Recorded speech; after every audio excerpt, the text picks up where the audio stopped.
ಎಲ್ಲರಿಗೂ ನಮಸ್ಕಾರ. ನನ್ನ ಹೆಸರು ಮನು ಅಂತ. ನೀವು ನೋಡ್ತಾ ಇರೋ ಯೂಟ್ಯೂಬ್ ಚಾನಲ್ ಬಂದು ಮನುಸಿ. ಹೊಸೊಬ್ಬರಾಗಿರೋ ದಯಮಾಡಿ ಸಬ್ಸ್ಕ್ರೈಬ್ ಮಾಡ್ಕೊಳ್ಳಿ. ಪಕ್ಕದಲ್ಲಿರೋ ಬೆಲ್ಲೈಕನ್ ತಪ್ಪದೆ ಕ್ಲಿಕ್ ಮಾಡಿ, ಒಂದು ಶೇರ್ ಮಾಡಿ, ಒಂದು ಲೈಕ್ ಮಾಡಿ. ಇವತ್ತೇನಪ್ಪ ತಿಳಿಸ್ಕೊಡ್ತಾವೆ ಅಂದರೆ, KSRTC ಚಾಲಕ ಕಮ್ ನಿರ್ವಾಹಕ ಹುದ್ದೆಗೆ ಏನು ಸೆಕೆಂಡ್ ಲಿಸ್ಟ್ ಬಿಡಬೇಕಾಗಿತ್ತು ಅದನ್ನು ಬಿಟ್ಟಿದ್ದಾರೆ. 143 ಜನದ ಬಿಟ್ಟಿದ್ದಾರೆ. ನೀವು ಚೆಕ್ ಮಾಡ್ಕೋಬೋದು. ಜೊತೆಗೆ ಅದನ್ನು ಸ್ಕ್ರೀನ್ ಮೇಲೆ ಹಾಕ್ತೀನಿ ನೋಡಿ. ಇಲ್ಲ ಅಂತೇಳಿದ್ರೆ ವಾಟ್ಸಪ್ ಗ್ರೂಪಲ್ಲಿ ಹಾಕ್ತೀನಿ, ನೀವು ನೋಡ್ಕೋಬೋದು. ಜೊತೆಗೆ ನಮ್ಮ ಚಾನಲ್ನ ನೋಡ್ತಾ ಇರೋ ಹೊಸೊಬ್ಬರಾಗಿರೋ ದಯಮಾಡಿ ಸಬ್ಸ್ಕ್ರೈಬ್ ಮಾಡ್ಕೊಳ್ಳಿ. ಸ್ಕ್ರೀನ್ ಮೇಲೆ ಅದು ನಿಮಗೆ ಬರ್ತದೆ, ನೋಡಿ ಕಂಪ್ಲೀಟಾಗಿ. ಧನ್ಯವಾದ. ಸ್ಕ್ರೀನ್ ಮೇಲೆ ನೀವು ನೋಡ್ತಾ ಇದ್ದೀರಿ, ಇದು ಲೀಸ್ಟ್ ಬಿಡುಗಡೆ ಆಗಿದೆ. ನಿಮ್ಮ ಹೆಸರಿದ್ದರೆ ಮತ್ತು ಯಾವ ಕ್ಯಾಟಗರಿ ಮತ್ತು ಎಲ್ಲನೂ ಕೊಟ್ಟಿದ್ದಾರೆ, ಎಷ್ಟು ನಂಬರ್ ಮಾರ್ಕ್ಸು ಅಂತ ನೀವು ಚೆಕ್ ಮಾಡ್ಕೋಬೋದು. ಇಲ್ಲಿ ಸಿಂಪಲಾಗಿ ನಿಮಗೆ ತೋರಿಸ್ತೀನಿ. ವಾಟ್ಸಪ್ ಗ್ರೂಪಲ್ಲಿ ನಾನು ಹಾಕಿರ್ತೀನಿ, ದಯಮಾಡಿ ನೋಡಿ. ಜೊತೆಗೆ ಒಂದು ಸ್ವಲ್ಪ ಇದ್ರ ಮುಂದೆ ಕಣ್ಣಾಯಿಸಿ ನಿಮ್ಮ ಮುಂದೆ ಏನಾದ್ರು ಇದೆಯಾ ಅಂತ. ಒಟ್ಟು 143 ಜನದ ಬಿಡುಗಡೆ ಮಾಡಿದ್ದಾರೆ.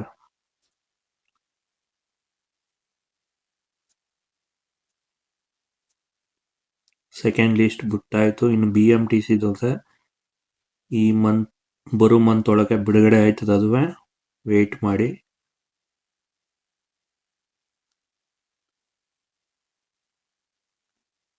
ಆಲ್ಮೋಸ್ಟ್ ಸುಮಾರು ಜನದ್ದು ಇಲ್ಲಿ ಲೀಸ್ಟಲ್ಲಿ ಬಂದಿದೆ. ನಿಮ್ಗೆ ಆಲ್ರೆಡಿ ನೋಡಿರ್ತೀರಿ, ಕೆಲವೊಂದು ಚಾನಲ್ಗಳಲ್ಲಿ ಹಾಕಿದ್ದಾರೆ. ಸ್ವಲ್ಪ ನನ್ನ ನಿಧಾನಕ್ಕೆ ಚೆಕ್ ಮಾಡೋದ್ರಿಂದ ನನಗೆ ಈಗ ಗೊತ್ತಾಯಿತು. BMTC ಏನಾಯ್ತು ಅದನ್ನು ಚೆಕ್ ಮಾಡ್ತಾ ಇರಿ.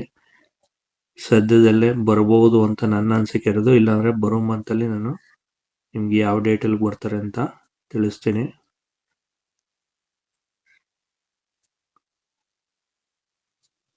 ಒಟ್ಟು 143 ಜನನ ಕೊಟ್ಟಿದ್ದಾರೆ. ಫೀಮೇಲ್ಸ್ ಎಲ್ಲ ಇರೋದು. ಡ್ರೈವರ್ ಕಮ್ ಕಂಡಕ್ಟರ್ಗೆ ಏನು ಸೆಕೆಂಡ್ ಲಿಸ್ಟ್ ಬಿಡುಗಡೆ ಮಾಡಿಲ್ಲ ಅಂತಿದ್ರಿ, ಬಿಟ್ಟಿದ್ದಾರೆ. ಮೂರನೇ ಲಿಸ್ಟ್ ಏನೋ ಬಿಡ್ತಾರ ಹಿಂಗೆ ಅಂತ ಒಂದ್ಸಲಿ ಕನ್ಫರ್ಮ್ ಮಾಡ್ತೀನಿ. ಸ್ಕ್ರೀನ್ ಮೇಲೆ ಏನಾದ್ರು ಗೊತ್ತಾಗಿಲ್ಲ ಅಂತ ಹೇಳಿದ್ರೆ ದಯಮಾಡಿ ನೋಡಿ, ಇಲ್ಲಿ ಕೆಳಗಡೆ ಕೊಟ್ಟಿದ್ದಾರೆ ಷರತ್ತುಗಳು, ನೀವು ಏನೇ ಇದು ಅಂತ.